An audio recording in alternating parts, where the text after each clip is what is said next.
Au moment d'ouvrir la Bible, nous prions. Dieu vivant, tu es un Dieu de parole et de silence, un Dieu qui se révèle dans le murmure d'un souffle, comme dans la clarté d'un appel. Alors que nous allons écouter les Écritures, ouvre nos oreilles à ta voix, ouvre nos cœurs à ta paix, ouvre nos vies à ton envoi.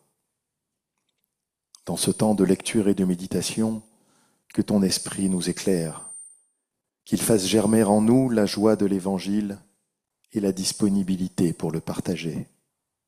Que ta parole soit pour nous comme une lumière sur le chemin et qu'elle nous donne de marcher avec confiance, avec foi et avec simplicité. Amen. Réjouissez-vous avec Jérusalem. Faites d'elle le sujet de votre allégresse, vous tous qui l'aimez. Partagez sa gaieté, vous tous qui menez deuil sur elle, afin que vous soyez allaités et rassasiés par son sein qui console, afin que vous savouriez avec délice la surabondance de sa gloire. Car ainsi parle le Seigneur. Je dirige vers elle la paix comme un fleuve et la gloire des nations comme un torrent impétueux. Vous serez allaités, vous serez portés sur la hanche et caressés sur les genoux. Comme un homme que sa mère console, ainsi, moi, je vous consolerai. Vous serez consolés à Jérusalem. Vous verrez cela, et votre cœur s'égaiera, et vos os reprendront de la vigueur comme l'herbe. La main du Seigneur se fera connaître à ses serviteurs et sa fureur à ses ennemis.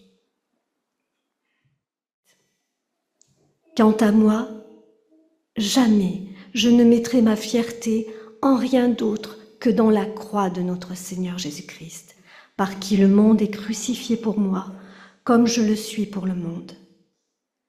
Car ce qui m'importe, ce n'est ni la circoncision, ni l'incirconcision, c'est une création nouvelle. Sur tous ceux qui suivront cette règle, paix et compassion, comme sur l'Israël de Dieu. Désormais, que personne ne me tracasse, car moi, je porte sur mon corps les marques de Jésus. Que la grâce de notre Seigneur Jésus-Christ soit avec votre esprit, mes frères. Amen. Après cela, le Seigneur en désigna 72 autres et les envoya devant lui, 2 à 2, dans toute ville et en tout lieu où lui-même devait se rendre. Il leur disait : la moisson est grande, mais il y a peu d'ouvriers. Priez donc le maître de la moisson d'envoyer des ouvriers dans sa moisson. Allez, je vous envoie comme des agneaux au milieu des loups. Ne portez ni bourse, ni sac, ni sandales, et ne saluez personne en chemin. Dans toute maison où vous entrerez, dites d'abord : que la paix soit sur cette maison. Et s'il se trouve là un homme de paix, votre paix reposera sur lui. Sinon, elle reviendra à vous. Ne passez pas de maison en maison. Dans toute ville où vous entrerez et où l'on vous accueillera, mangez ce qu'on vous offrira. Guérissez les malades qui s'y trouveront et dites-leur : le règne de Dieu s'est approché de vous. Mais dans toute ville où vous entrerez et où l'on ne vous accueillera pas, allez dans les grandes rues et dites : même la poussière de votre ville qui s'est attachée à nos pieds, nous la secouons pour vous la rendre. Sachez pourtant que le règne de Dieu s'est approché. Je vous dis qu'en ce jour-là, ce sera moins dur pour Sodome que pour cette ville-là. Quel malheur pour toi, Chorazin! Quel malheur pour toi, Bethsaïda! Si les miracles qui ont été faits chez vous avaient été faits à Tyr et à Sidon, il y a longtemps, que leurs habitants auraient changé radicalement, qu'ils se seraient vêtus de sacs et assis dans la cendre. C'est pourquoi, lors du jugement, ce sera moins dur pour Tyr et Sidon que pour vous. Et toi, Capharnaüm, seras-tu élevé jusqu'au ciel? Tu descendras jusqu'au séjour des morts. Celui qui vous écoute, m'écoute. Celui qui vous rejette, me rejette. Et celui qui me rejette, rejette celui qui m'a envoyé. Les 72 revinrent avec joie et dirent, Seigneur, même les démons nous sont soumis par ton nom. Il leur dit, je voyais le Satan tomber du ciel comme un éclair. Je vous ai donné l'autorité pour marcher sur les serpents et les scorpions et sur toute la puissance de l'ennemi, et rien ne pourra vous faire du mal. Cependant, ne vous réjouissez pas de ce que les esprits vous sont soumis, mais réjouissez-vous de ce que vos noms sont inscrits dans les cieux. Il est des textes bibliques qui résonnent comme des appels à la confiance, à l'engagement, à la marche, à la foi agissante. Le texte que nous lisons aujourd'hui en Luc 10 en est un.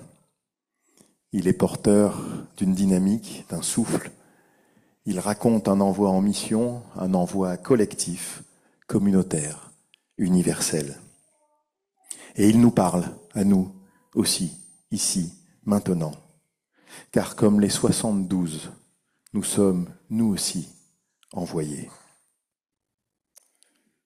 Pour entrer dans ce texte et en saisir toute la portée, je vous propose de commencer par nous arrêter sur ce nombre que Luc met en avant, 72.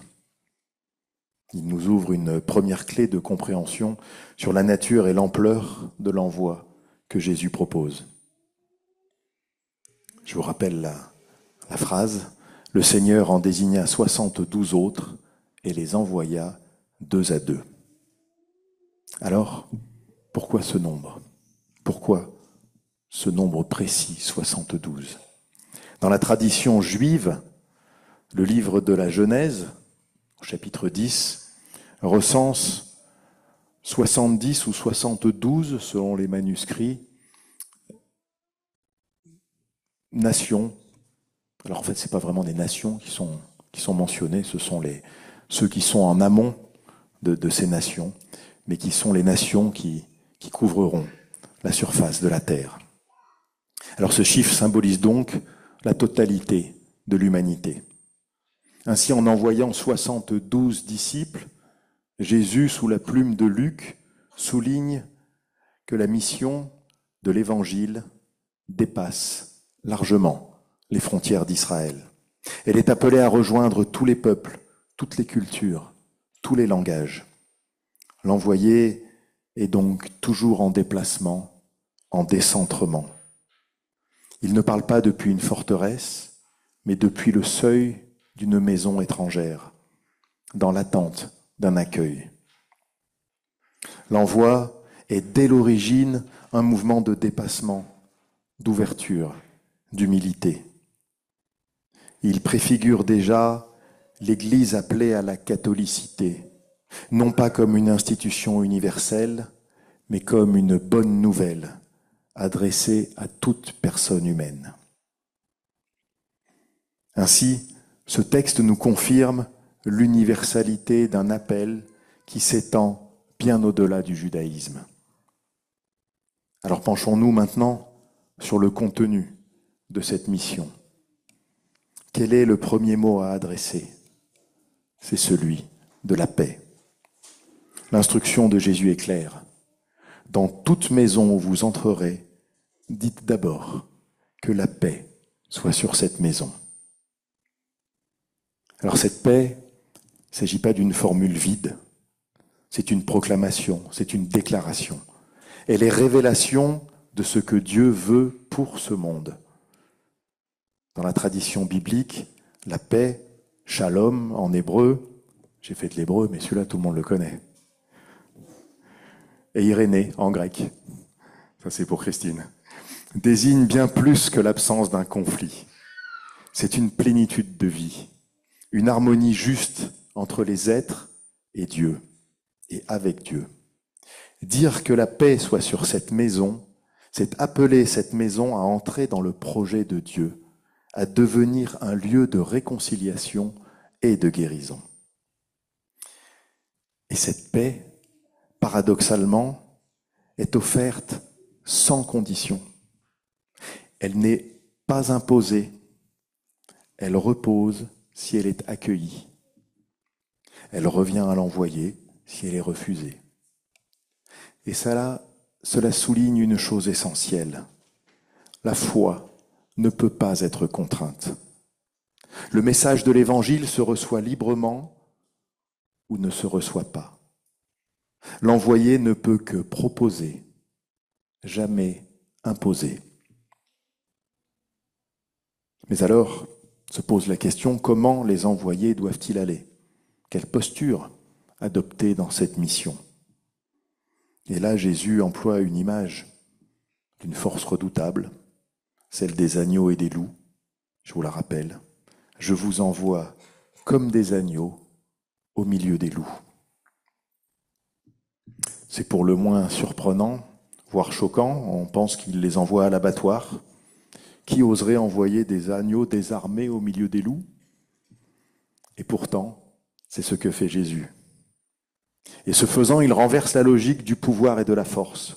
L'envoyé n'est pas un prédicateur triomphant, il est fragile, exposé et sans garantie de succès. Et pourtant, ce sont eux, ces agneaux, qui vont transformer le monde.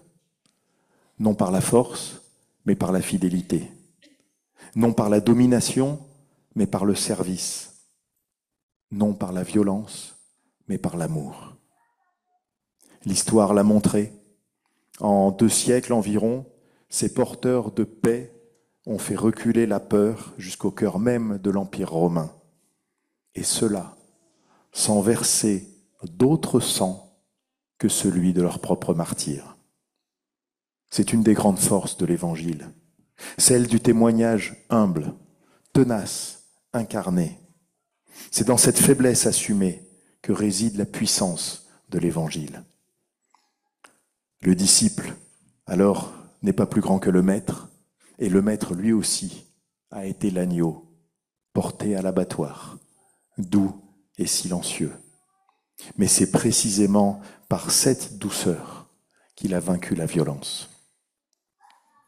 L'image des agneaux nous rappelle donc que le témoignage chrétien ne passe pas par l'imposition, mais par l'incarnation. L'incarnation d'une présence simple, confiante, vulnérable et aimante. La posture de l'envoyé est donc celle de l'humilité, une humilité qui doit le conduire à prendre soin des autres. Guérissez les malades et dites-leur, le règne de Dieu s'est approché.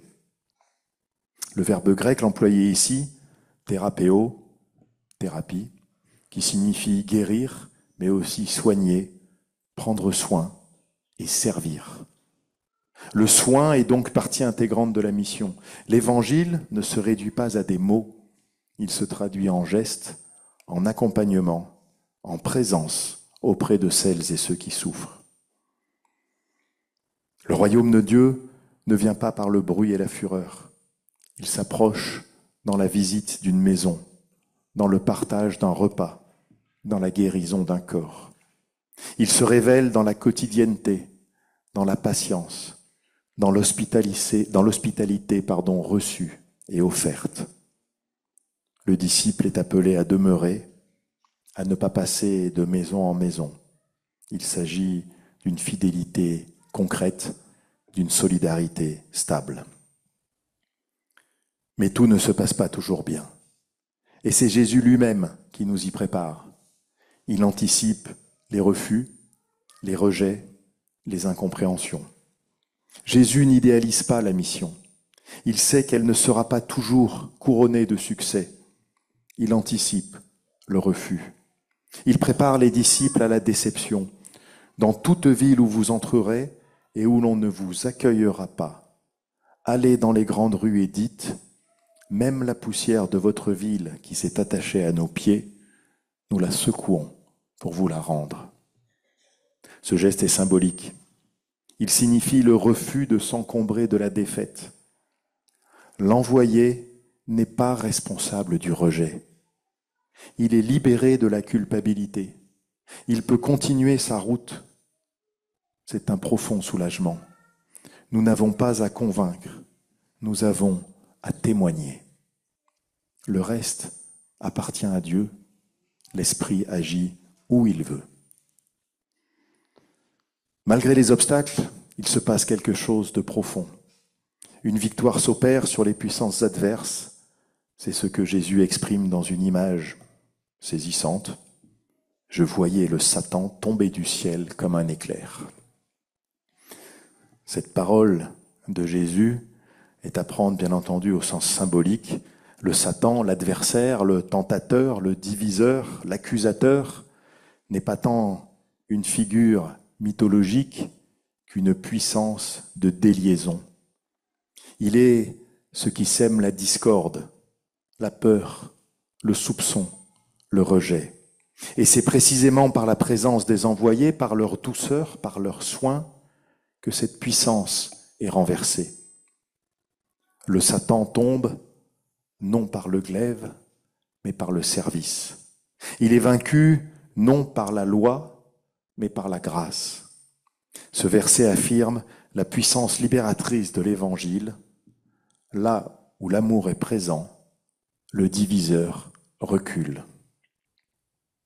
Et au terme de cette mission, la véritable source de joie n'est ni le succès ni la puissance, mais la relation à Dieu. Les disciples reviennent tout émerveillés. Même les démons nous sont soumis par ton nom. Et Jésus leur répond avec douceur et fermeté, ne vous réjouissez pas de ce que les esprits vous sont soumis, mais réjouissez-vous de ce que vos noms sont inscrits dans les cieux. C'est là le cœur du message. La vraie joie ne vient pas du pouvoir, même spirituel. Elle vient de la grâce. Elle vient de cette certitude. Nous sommes connus de Dieu, reconnus, aimés, inscrits dans son projet. Cette image du nom inscrit dans les cieux évoque le livre de vie présent dans la tradition biblique et apocalyptique. Elle signifie que nous avons une place, une identité, une dignité que rien ne peut effacer. Voilà l'espérance qui porte toute mission. Nous allons, nous témoignons, nous servons, non pour gagner notre salut, mais parce que nous sommes déjà aimés. Sœurs et frères, ce texte est un envoi. Il est une invitation à sortir, à porter, à soigner, à proposer la paix. Il nous dit que nous ne serons pas toujours reçus, mais que la mission demeure. Il nous dit que nous serons parfois faibles, mais que cette faiblesse est féconde. Il nous dit que l'adversaire sera parfois fort, mais qu'il tombe dès que l'amour se manifeste. Alors que s'ouvre devant nous la période estivale, avec ses déplacements, ses rencontres, ses accueils et ses passages, puissions-nous entendre cet appel comme une invitation à vivre l'Évangile dans les maisons où nous serons reçus, dans les temps de repos, dans les visages que nous croiserons. Que notre temple aussi, pendant cet été, demeure un lieu de paix, d'hospitalité, de soins et de paroles.